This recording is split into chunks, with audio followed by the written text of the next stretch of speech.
오늘은 나는 성령에 매여 이 제목으로 하나님 말씀 전하겠습니다.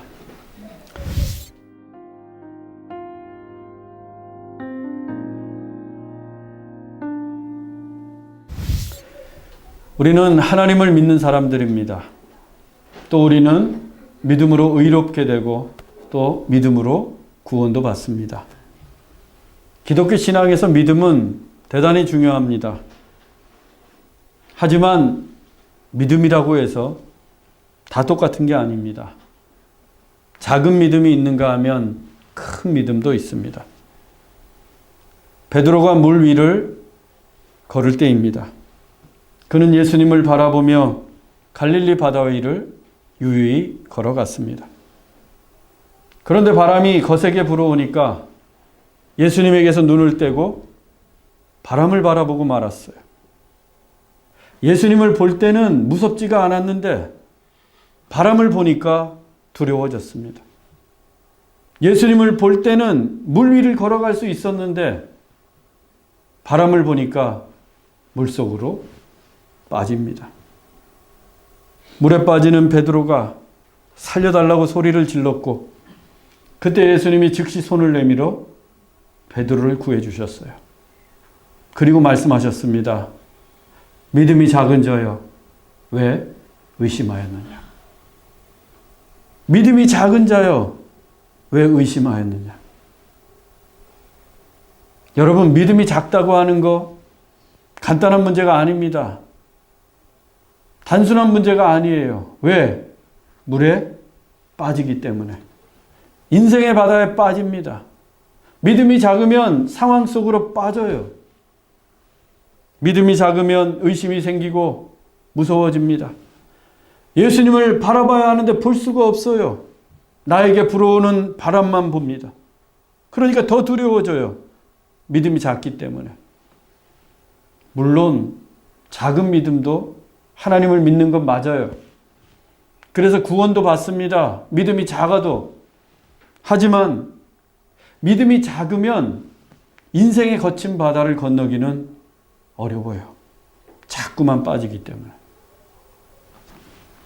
왜 하나님 말씀이 내 삶에서 이루어지지 않는 것일까요? 그렇게 설교를 많이 들었는데 왜 하나님의 말씀이 내 삶에서는 능력이 나타나지 않는 거예요? 왜 자꾸만 시험에 빠지는 겁니까? 우리 믿음이 작기 때문이에요. 믿음이 작으니까 내 삶이 변하지 않고, 믿음이 작으니까 말씀의 능력도, 기도의 응답도, 성령의 열매도 나타나지 않는 거예요. 그냥 겨우 믿어서 겨우 구원받는 거예요. 그러나 여러분, 우리의 믿음은 커져야 합니다. 큰 믿음을 지녀야 합니다. 그래야 인생의 바다에 빠지지 않고 걸어갈 수 있어요. 아무리 풍랑이 거세게 불어와도 큰 믿음이 있으면 물 위를 넉넉하게 걸어갈 수 있습니다. 큰 믿음을 갖길 간절히 바랍니다. 작은 믿음과 큰 믿음이 이렇게 다르듯이 성령의 임재와 성령의 매임도 다릅니다. 성령의 임재와 성령의 매임에도 큰 차이가 있습니다. 우리가 예수 그리스도를 믿고 하나님을 예배하고 예수 이름으로 기도할 때 성령님께서 우리 가운데 임재하십니다. 여러분이 느끼든 느끼지 못하든 지금 이곳에 우리의 예배 중에 성령님께서 임재해 계십니다. 성령의 임재를 통해서 우리는 예배 중에 은혜도 받고 기도 중에 응답도 받고 설교 중에 하나님의 음성도 듣게 되는 거예요. 성령의 임재를 통해서. 또 성령님이 임재하실 때 성령의 감동을 받아서 내 마음도 뜨거워지고 도전도 하게 되는 겁니다.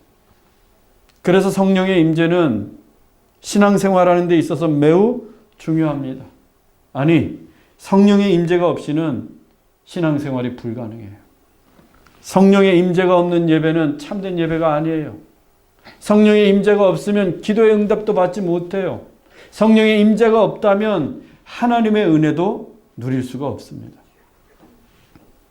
그래서 다 성령의 임재를 누려야 되고 성령의 임재 가운데 머물러야 하는데 문제는 그 성령의 임재만 가지고서는 큰 믿음의 세계로 나아갈 수가 없다는 거예요. 성령의 임재로 은혜도 받고 마음도 뜨거워졌어요. 그런데 더 큰 결단, 더 큰 헌신의 세계로 나아가지 못하고 그냥 은혜 받은 거, 마음 뜨거워진 거, 그걸로 끝나는 경우가 얼마나 많습니까? 그래서 인생의 바다에서 풍랑을 만나면 빠지기가 일쑤예요. 은혜는 받았는데 마음은 뜨거워졌는데. 큰 믿음을 가지고 거친 풍랑의 바다를 헤치고 나아가기 위해서는 성령의 임재는 물론 성령에 매여야 합니다. 성령에 매여야 큰 믿음의 사람이 될 수 있어요. 오늘의 본문도 성령의 매임을 통해 큰 믿음의 길로 달려가는 사도 바울을 보게 됩니다. 본문 22절입니다. 보라, 이제 나는 성령에 매여 예루살렘으로 가는데 거기서 무슨 일을 당하는지 알지 못하노라. 지금 바울은 밀레도에서 에베소 교회 장로들을 만나 고별 설교를 하고 있는 중입니다. 바울은 먼저 지난 3년 동안 아시아에서 어떻게 주를 섬겼는지 그 일들을 회고했습니다. 그리고 이어서 예루살렘 여행을 밝히고 있어요.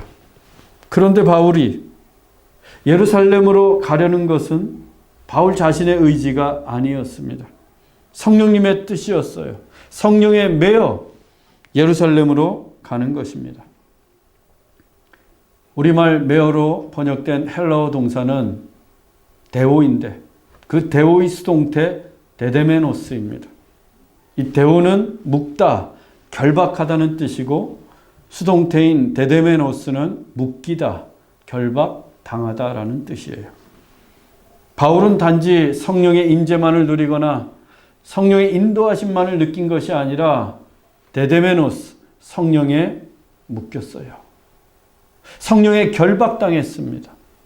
그러니까 성령과 바울은 지금 한데 얽혀 있는 거예요.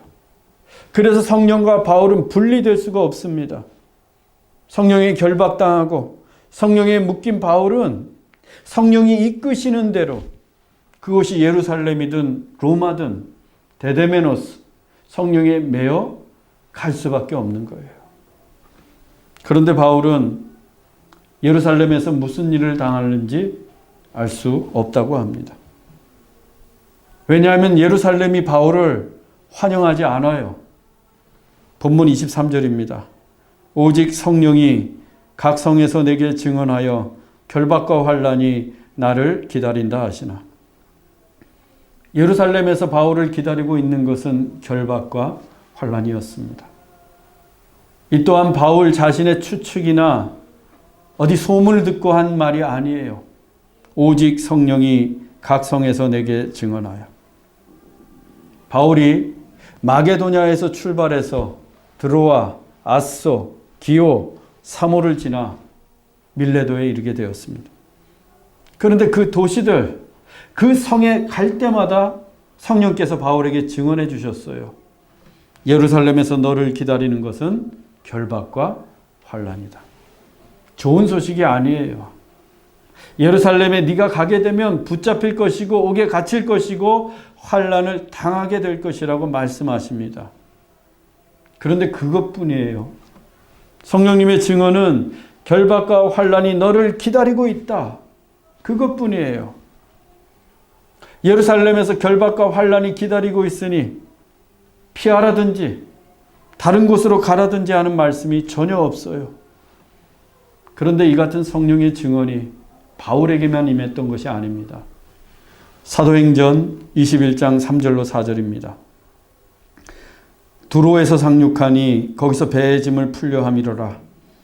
제자들을 찾아 거기서 이레를 머물더니 그 제자들이 성령의 감동으로 바울더러 예루살렘에 들어가지 말라 하더라.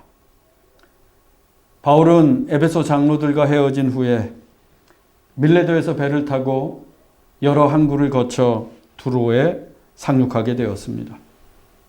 두로에 정박한 이유는 바울이 탄 배가 짐을 풀어야 했기 때문입니다.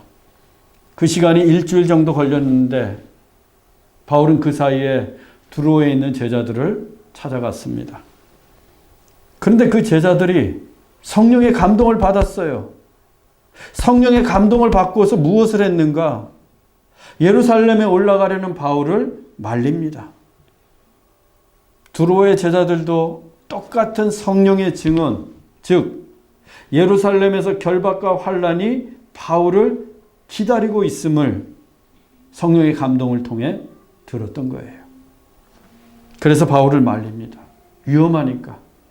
예루살렘에 가지 말라는 거예요. 그렇잖아요.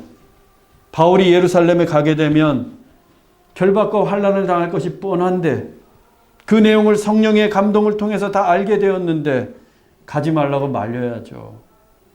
바울을 사랑하고 아낀다면 말리는 게 당연한 일입니다.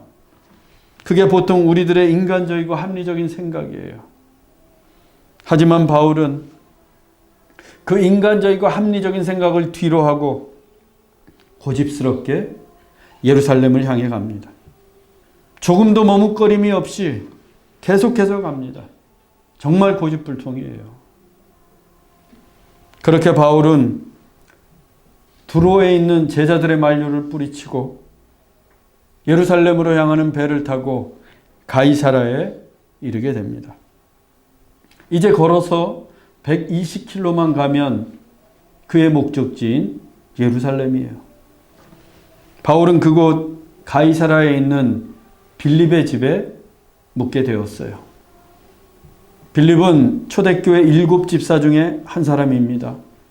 사마리아 성에 들어가 복음을 전하고 에디오피아 내시에게도 세례를 주었던 능력 있는 전도자예요.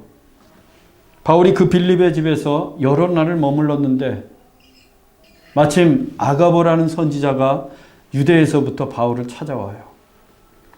아가보는 초대교회 대예언자였어요. 글라우디오 황제 때 천하에 큰 흉년이 들 것이라고 정확하게 예언했던 사람입니다. 그 아가보가 바울을 찾아와 예언을 합니다. 사도행전 21장 11절로 13절입니다. 바울의 띠를 가져다가 자기의 수족을 잡아매고 말하기를 성령이 말씀하시되 예루살렘에서 유대인들이 이같이 이 띠 임자를 결박하여 이방인의 손에 넘겨주리라 하거늘 우리가 그 말을 듣고 그곳 사람들과 더불어 바울에게 예루살렘으로 올라가지 말라 권하니 바울이 대답하되 여러분이 어찌하여 울어 내 마음을 상하게 하느냐. 아가보는 바울의 허리띠로 자신의 손과 발을 묶었습니다. 그리고 예언하기를 유대인들이 이 허리띠의 주인을 이렇게 결박해서 이방인의 손에 넘겨줄 것이라고 합니다.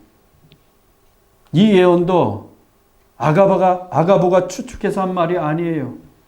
성령께서 직접 가르쳐 주셨습니다. 성령이 말씀하시되. 즉 이번에도 성령이 증언하신 내용이 같았어요. 바울에게도 두로의 제자들에게도 그리고 아가보 선지자에게도 성령께서 증언하신 내용은 한 치의 오차도 없이 똑같았습니다.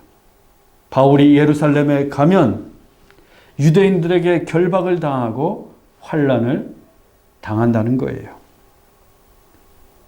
이 같은 아가보의 예언을 듣고 빌립의 집에 있던 사람들의 반응이 어떠했습니까? 바울을 말립니다. 바울에게 예루살렘에 올라가지 말라고 그를 말렸어요. 그런데 그 말린 사람들의 면면이 대단합니다. 이때 빌립의 집에는 먼저 빌립 집사가 있었어요. 그리고 그 빌립에게 4딸이 있는데 전부 다 예언자들이었습니다. 그리고 바울을 말린 사람들의 주어가 우리예요. 우리가 그 말을 듣고 그곳 사람들과 더불어 바울에게 예루살렘으로 올라가지 말라 권하니.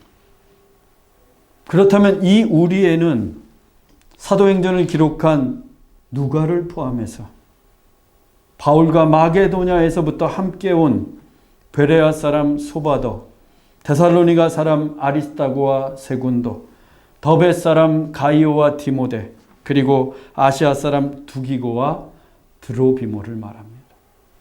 이들은 각 지역교회를 대표하는 교회의 지도자들이에요. 그런데 그들이 더불어, 즉 그들 모두가 바울이 예루살렘에 올라가려는 것을 말리고 있습니다.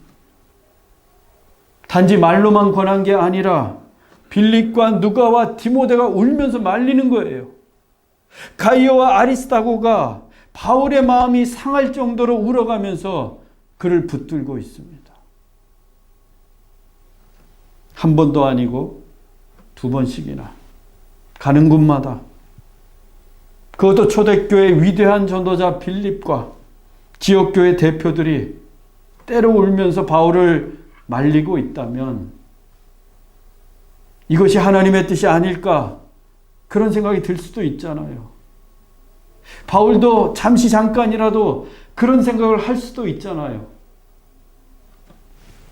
성령님의 증언을 듣고 지금 다 울면서 말리고 있는데, 그런데 바울이 이들을 만나기 전에 밀레도에서 장로들에게 했던 말이 있습니다. 본문 23절로 24절입니다. 오직 성령이 각 성에서 내게 증언하여 결박과 환난이 나를 기다린다 하시나 내가 달려갈 길과 주 예수께 받은 사명 곧 하나님의 은혜의 복음을 증언하는 일을 마치려 하면은 나의 생명조차 조금도 귀한 것으로 여기지 아니하노라. 바울은 이미 밀레도에서부터 예루살렘에서 나를 기다리고 있는 것이 결박과 환난임을 알고 있었습니다. 성령의 증언을 통해. 그런데 예루살렘에 가서 주 예수께 받은 사명, 곧 하나님의 은혜의 복음을 증언한다고 해요. 그 일을 위해서 자기의 생명조차도 조금도 귀한 것으로 여기지 않겠다고 했어요. 비록 예루살렘에서 결박과 환난을 당한다고 하더라도 목숨을 걸고서라도 주 예수께 받은 사명을 다하겠다는 겁니다. 어떻게 이럴 수 있어요? 생명 귀하지 않아요? 조금만 아파도 병원에 가는데 조금 더 살겠다고 그 귀한 생명을 어떻게 조금도 귀한 것으로 여기지 않고 그 위험한 예루살렘으로 달려갈 수 있어요? 그 길이 주 예수께 받은 사명의 길, 하나님의 은혜의 복음을 증언하는 길임을 바울이 확신했기 때문입니다. 그리고 그 후에 배를 타고 두로와 가이사라에 도착을 했는데 이미 말씀을 드린 것처럼 그곳에 있는 제자들, 동료들이 다 바울을 말렸어요. 예루살렘에 가지 마세요. 사도 바울이요. 예루살렘에 제발 가지 마세요. 울고불고하며 바울을 말렸습니다. 그런데 바울이 뭐라고 하는가? 사도행전 21장 13절입니다. 바울이 대답하되 여러분이 어찌하여 울어 내 마음을 상하게 하느냐? 나는 주 예수의 이름을 위하여 결박당할 뿐 아니라 예루살렘에서 죽을 것도 각오하였느니라. 바울의 결단에는 전혀 변함이 없었습니다. 처음이나 지금이나 똑같습니다. 바울은 예수의 이름을 위해서라면 결박을 당하는 것도 각오했고 예루살렘에서 죽는 것도 각오했습니다. 무슨 의미입니까? 바울은 이미 밀레도를 떠나올 때부터 달려갈 길을 쉼없이 달려가고 있는 중이었습니다. 누가 뭐라고 해도, 그 어떤 사람들이 말린다고 해도 그 길을 멈출 생각이 전혀 없어요. 바울은 그 길에서 돌이킬 마음이 없습니다. 왜냐하면 지금 바울이 달려가는 그 길은 성령에 매여 성령의 데데메노스 결박을 당해 가는 길이었기 때문입니다. 바꾸어 말씀을 드리면 성령께서 바울을 대오 결박을 해서 함께 묶어서 함께 예루살렘을 향해 달려가시고 계셨기 때문입니다. 예루살렘에서 바울을 기다리고 있는 것이 결박이라고 했는데 사실 먼저 바울을 결박하신 분은 성령님이셨던 것입니다. 성령님이 묶으신 것을 누가 풀 수 있겠어요? 누가 말린다고 해서 그 결박이 풀어지겠습니까? 성령의 임재를 누리는 것과 성령에 매이는 것이 이렇게 큰 차이가 있습니다. 성령의 증언을 똑같이 듣고 성령의 감동을 똑같이 받아도 반응이 달라요. 누구는 말리고 누구는 달려갑니다. 누구는 위험하니까 가지 말라고 하고 누구는 생명조차 귀한 것으로 여기지 않고 달려갑니다. 우리도 마찬가지예요. 우리가 지금 똑같은 공간과 똑같은 시간에 똑같이 예배를 드리면서 똑같은 하나님의 말씀을 듣고 있는데 신앙의 모양과 결과가 다른 이유가 여기에 있습니다. 어떤 사람은 10년, 20년 동안 예배를 드리고 말씀을 들어도 삶이 전혀 변화가 없어요. 여전히 작은 믿음을 가지고 겨우 신앙생활합니다. 봉사와 헌신은 꿈도 꾸지 못합니다. 주일날 빠지지 않고 예배만 드려도 기특해요. 그런데 어떤 사람은 단 한 번의 예배와 설교를 통해 전격적으로 변합니다. 믿음의 급진적인 진보가 있습니다. 큰 믿음의 세계로 나아갑니다. 헌신과 봉사의 길로 달려갑니다. 그 차이가 무엇인가? 성령에 매였는가, 못 매였는가? 그 차이예요. 성령에 매였는가, 못 매였는가? 하나님을 믿는다고 하면서도 성령이 아니라 육신의 정욕과 안목의 정욕과 이생의 자랑에 매여 있는 사람들이 있어요. 교회를 다니지만 돈에, 물질에 자기 인생이 꽁꽁 묶여 있는 사람들이 있어요. 하나님의 말씀을 묵상하는 게 아니라 돈을 묵상합니다. 하나님의 나라와 의를 구하는 게 아니라 자기 자신을 위해서 내 소유를 위해 살아갑니다. 주일 예배 한 번 빠지는 거 그닥 대수롭지 않게 여기면서 한 푼이라도 손해를 보면 어쩔 줄을 몰라 합니다. 날마다 성령에 매여야 하는데 자꾸만 세상에 매여 살아갑니다. 그러니까 교회를 수십 년 다녀도 삶이 새로워지지 않아요. 믿음이 자라지 않고 늘 그 모양, 작은 믿음 그대로입니다. 당연히 하나님의 능력도 나타나지 않고 기도의 응답도 없고 간증의 열매도 없어요. 간증할 수가 없어. 열매가 없으니까. 그러다 조금만 시험이 찾아오면 물에 빠집니다. 교회도 빠지고 예배도 빠지고 시험에도 빠져요. 여러분들은 어떻습니까? 성령에 매여 있습니까? 성령에 묶여 있어요? 성령의 데네모노스 결박당해 있습니까? 바라기는 꼭 성령에 매이십시오. 성령의 임재와 성령의 감동을 넘어 성령에 매여 살아가십시오.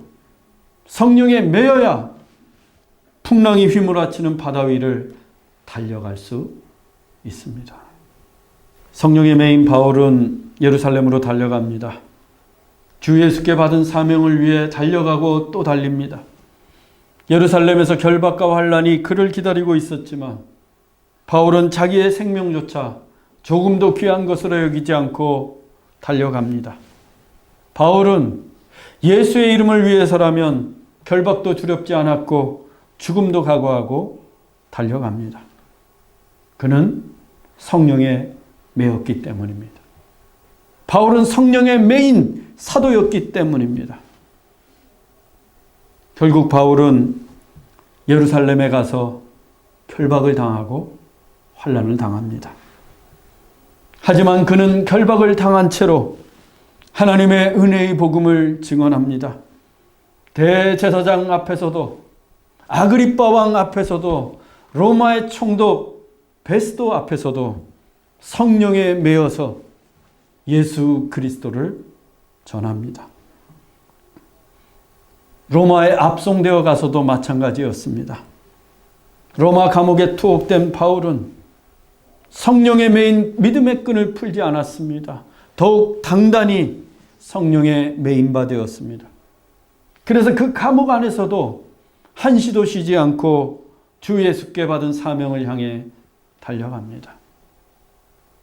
그때 바울이 로마 감옥에 갇혀서 쓴 성경이 에베소서, 빌립보서, 골로새서, 디모데전서, 디모데후서, 디도서, 빌레몬서 등 무려 7권의 하나님의 말씀이었어요.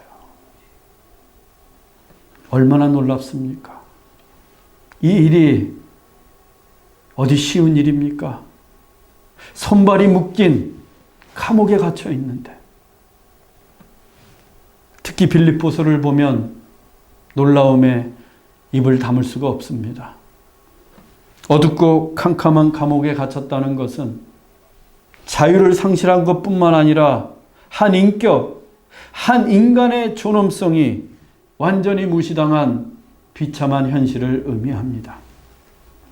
바울이 그 비참한 감옥에 갇혀 쓴 편지가 빌립보서였습니다. 더욱이 빌립보서를 읽게 되면 이제 바울의 삶이 얼마 남지 않았음을 알게 됩니다. 감옥에 갇힌 바울은 늙고 병든 상태에서 빌립보서를 한자 한자 기록하면서 석양해지는 황혼처럼 인생의 마지막을 향해 숨가쁘게 달려가고 있었습니다. 그런데 여러분, 이 빌립보서의 별명이 무엇인 줄 아십니까? 기쁨의 편지입니다. 기쁨의 서신이에요. 빌립보서는 모두 4장에 불과한데 그 짧은 글에서 바울은 기뻐하라, 즐거워하라는 말을 무려 12번이나 썼습니다. 인생 마지막 순간에 하고 싶은 말이 얼마나 많았겠어요. 그런데도 기뻐하라는 말을 제일 많이 썼어요. 어떻게 바울이 쇠사슬에 지금 묶여 있는데 그 감옥 안에서 그토록 자주 기뻐하라, 즐거워하라 라고 말할 수 있었겠어요? 어떻게? 진짜 기뻤기 때문이에요. 정말 기뻤기 때문입니다. 정말 기뻤기 때문에 나와 함께 기뻐하라. 주 안에서 기뻐하라. 내가 다시 말하노니 기뻐하라 라고 쓸 수 있었어요. 바울은 어떻게 그 감옥 안에서 이토록 기뻐할 수 있었을까요? 무엇이 그를 그토록 기뻐하도록 만들었을까요? 성령님입니다. 성령에 매였기 때문입니다.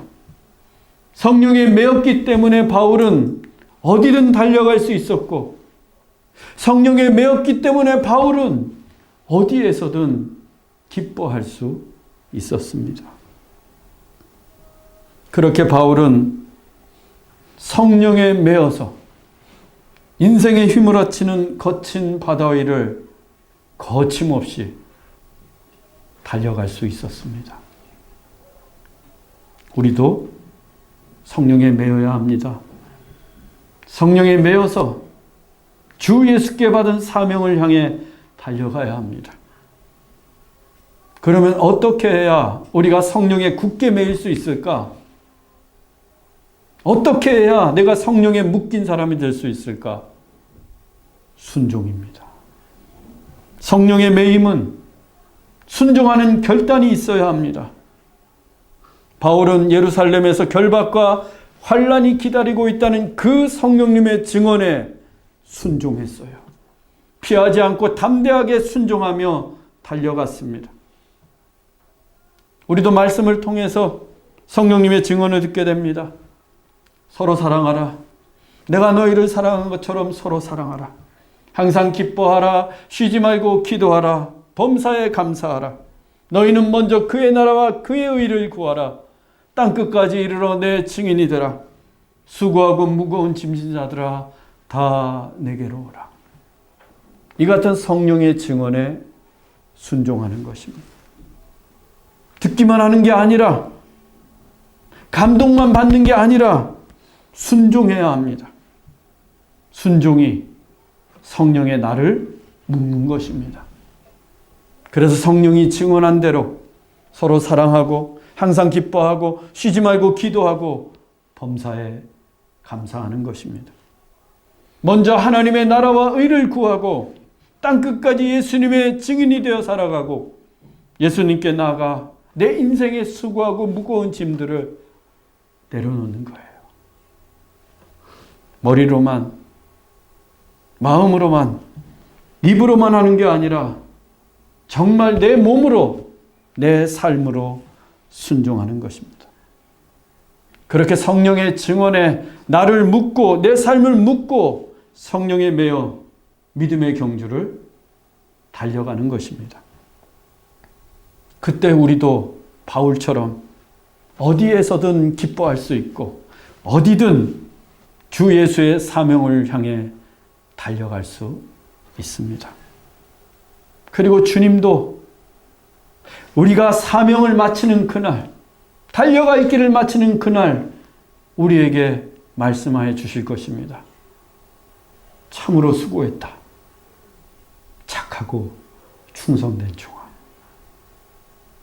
사랑하는 형제자매 여러분, 성령의 증언에 순종하십시오. 순종하고 또 순종하십시오. 그렇게 나를 성령에 매어 믿음의 경주를 달려가십시오. 그때 우리의 믿음도 커지고 풍랑이 부는 인생의 바다 위도 걸어갈 수 있고 우리의 삶도 놀랍도록 새로워질 것입니다. 성령에 매여 믿음의 길을 달려가는 우리 모두가 될 수 있기를 주 예수 그리스도의 이름으로 축원합니다. 기도하겠습니다. 사랑의 하나님 아버지, 우리의 작은 믿음이 큰 믿음이 되기를 원합니다. 큰 믿음으로 인생의 거친 바다도 건너고 주 예수께 받은 사명의 길도 달려가길 원합니다. 성령에 매이게 하옵소서. 성령님의 증언에 순종함으로써 성령의 나를 굳게 매이게 하옵소서. 그래서 우리의 삶도 새로워지고 믿음의 경주도 힘차게 달려가게 하옵소서. 달려갈 길을 마치고 주님 앞에 서는 그날 참으로 수고했다, 착하고 충성된 종아라고 칭찬받는 우리 좋은 씨앗교회 모든 성도들 되게 하옵소서. 성령에 매어 십자가의 길로 달려가신 예수 그리스도의 이름으로 기도하옵나이다. 아멘.